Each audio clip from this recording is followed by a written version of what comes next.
আসসালামু আলাইকুম দর্শক এর মধ্যে হয়তো আপনারা জেনে গেছেন যে বাংলাদেশের সাবেক সেনাপ্রধান আজিজ আহমেদের বিরুদ্ধে মার্কিন যুক্তরাষ্ট্র নিষেধাজ্ঞা দিয়েছে। তো এই সাবেক সেনাপ্রধানের উপর যে মার্কিন নিষেধাজ্ঞা, এই নিষেধাজ্ঞাটি বাংলাদেশের গণতন্ত্র প্রেমী মানুষের জন্য কতটা ইতিবাচক হতে পারে এবং ক্ষমতাসীন শেখ হাসিনা সরকারের জন্য এটা কতটা হুমকি হতে পারে, এই বিষয়গুলো নিয়ে আজকে আলোচনা করার চেষ্টা করব।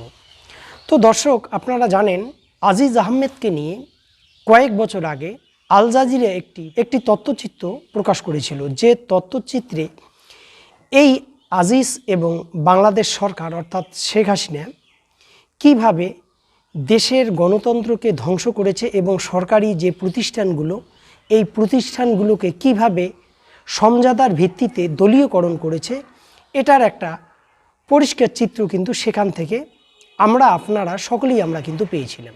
তো 2018 সালের যে বিতর্কিত নির্বাচন, এই নির্বাচনের সময় দেশের সেনাবাহিনীর সেনাপ্রধান ছিলেন কিন্তু এই আজিজ আহমেদ। তো এই আজিজ আহমেদের উপর যে নিষেধাজ্ঞাটা এসছে, এই নিষেধাজ্ঞার যে কারণগুলো, সেই কারণগুলো হিসেবে মার্কিন যুক্তরাষ্ট্র যেগুলো উল্লেখ করেছে সেটা হচ্ছে যে এই আজিজের সময় প্রচুর দুর্নীতি হয়েছে এবং আজিজের ভাই বিভিন্ন অপরাধমূলক কর্মকাণ্ড করেছে এবং এই অপরাধমূলক কর্মকাণ্ড থেকে তাকে রক্ষা করার জন্য এই সেনাপ্রধান তার নিজের ক্ষমতাকে ব্যবহার করে তার ভাইকে বাঁচিয়ে দিয়েছেন এবং নিজেও অপরাধের সঙ্গে এবং বেআইনি অনেকগুলো কাজের সঙ্গে তিনি যুক্ত হয়েছেন।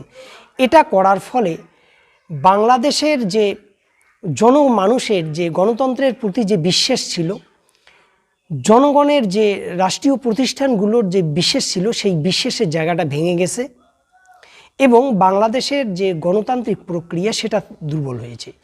মূলত এই কারণে তার উপর এবং তার পরিবারের উপর নিষেধাজ্ঞাটা এসছে।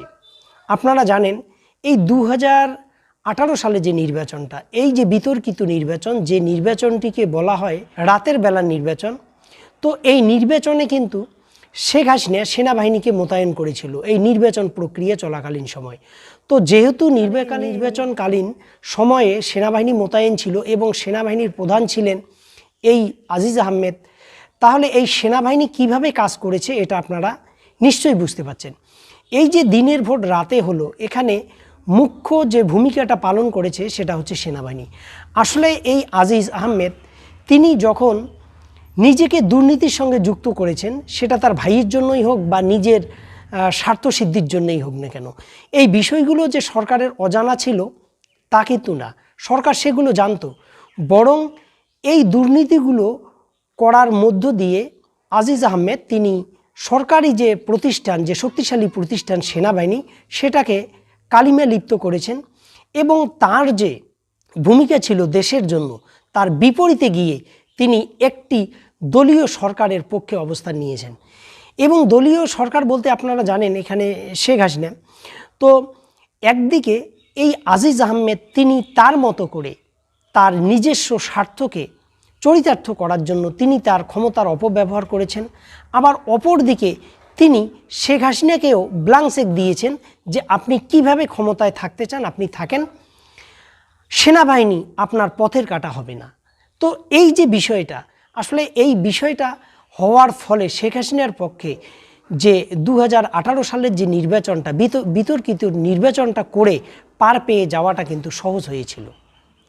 তো দর্শক, এই আজিজ আহমেদের উপর যে নিষেধাজ্ঞাটা এলো, এটা আগামী দিনে বাংলাদেশের যে গণতান্ত্রিক প্রক্রিয়া সেটার জন্য অত্যন্ত একটি ইতিবাচক দিক কিন্তু হতে পারে। কারণটা কি, আজকে যারা এই প্রতিষ্ঠানগুলোর প্রধান, সেনাবাহিনীর প্রধান বলুন, পুলিশের প্রধান বলুন, র্যাবের প্রধান বলুন, তাদের জন্য মার্কিন যুক্তরাষ্ট্রের তরফ থেকে একটি আগাম কিন্তু আরেকটি সিগন্যাল দিয়ে দেওয়া হলো যে আপনারা যদি বাংলাদেশের গণতন্ত্রকে ধ্বংস করার জন্য সরকারের সঙ্গে নিজেদেরকে দলীয়করণ করেন এবং সরকারের সহযোগী হিসেবে নিজেকে প্রমাণ করেন এবং সরকারি পদে থেকে সরকারের আস্থাভাজনে নিজেকে পরিণত করে নিজেদের আখের গোছান, সেক্ষেত্রে কিন্তু মার্কিন নিষেধাজ্ঞা আসতে পারে। আপনারা জানেন কয়েকদিন আগে বিশেষজ্ঞ দক্ষিণ এশিয়া বিষয়ক মার্কিন যুক্তরাষ্ট্রের সহকারী পররাষ্ট্রমন্ত্রী ডোনাল্ড লু তিনি কিন্তু বাংলাদেশ সফর করেছিলেন এবং সেই সময় তাকে র্যাবের উপর যে স্যাংশন, সেই স্যাংশন বিষয়ে তাকে কিন্তু অনুরোধ করা হয় যাতে মার্কিন যুক্তরাষ্ট্র র্যাবের উপর থেকে যে স্যাংশনটা দিয়েছে সেটা তুলে নেয়। কিন্তু না, সেটা তো তুলে নেওয়া হলোই না, বরং সাবেক সেনাপ্রধানের উপর নিষেধাজ্ঞা দিয়ে দেওয়া হলো। তো এটার মধ্য দিয়ে মার্কিন যুক্তরাষ্ট্রের পক্ষ থেকে যতটুকু করা সম্ভব সেটা করা কিন্তু হলো। এটা কিন্তু একটা অবশ্যই কিন্তু একটি ইতিবাচক দিক।